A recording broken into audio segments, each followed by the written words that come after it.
The question was regarding shortness of breath with hantavirus and what kind of medical episode would we expect from somebody found on the floor.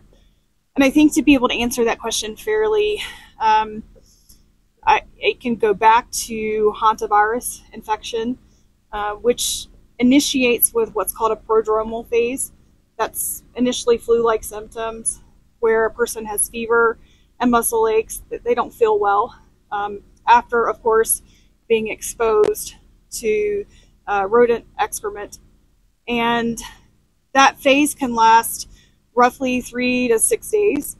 And then they can transition to that pulmonary phase where they have fluid in their lungs and around their lungs. And at that point, a person can die very quickly, within 24 to 48 hours, roughly speaking, without medical treatment.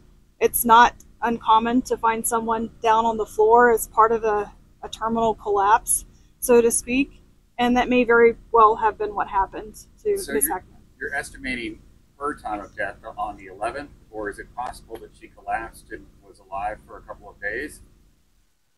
It's hard to say.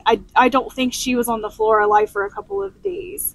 I think that she went through that time period, and I don't know when she began to feel ill. And those are just things that I don't know that I'm ever going to have the answers to.